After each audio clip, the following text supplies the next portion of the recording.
विषय मराठी, धडा चौथा, पाणी किती खोल, नाट्यीकरण स्टार्ट.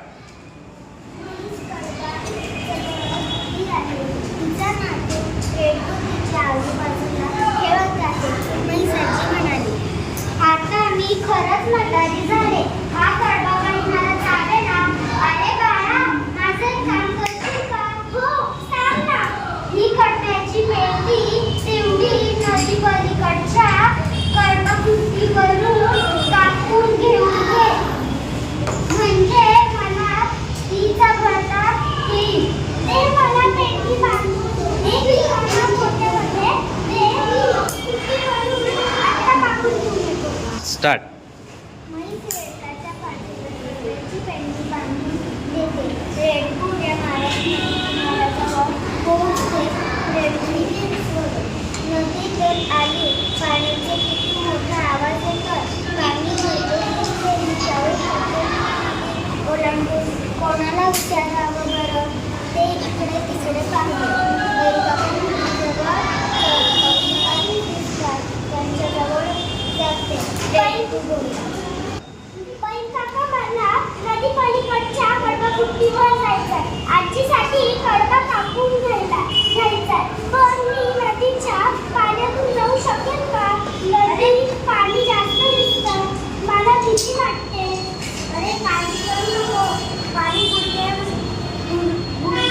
जाईल ना. आरामात जाते. परत येते.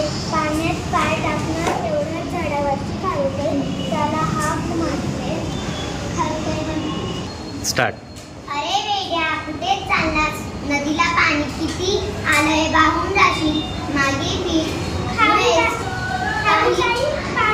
नाहीये असं बैलानेच सांगितलं. मला आरामात जाशील असं ते म्हणाले. मुळेच काही कालच आमची एक मैत्रीण पाण्यातून पलीकडे जाताना वाहून गेली. असा वेडेपणा करू नको. मागे फिर. रेडू विचारात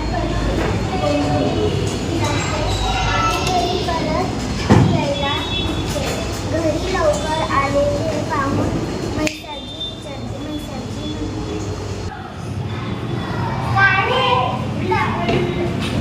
लगेच परत आलास? कुट्टी बंद होती का? नाही आजी, मी कुट्टीला नेलोच नाही. नदीपासून परत फिरलो. नदीला पाणी खूप जास्त आलं. अरे असं कसं होईल? सकाळीच गाढवदारा नदी पार करून त्याच्या पोटापर्यंत सुद्धा पाणी नव्हतं असं तो म्हणाला होता. मला काका म्हणाले की पाणी कमी आहे. पण कविताईने सांगितलं की तिची मैत्रीण पाण्यातून वाहून गेली. मग मी घाबरलो आणि परत आलो. अरे नीट विचार कर. बैल काका किती उंच आहेत आणि खारुताई किती मोठी आणि छोटी. मग तिला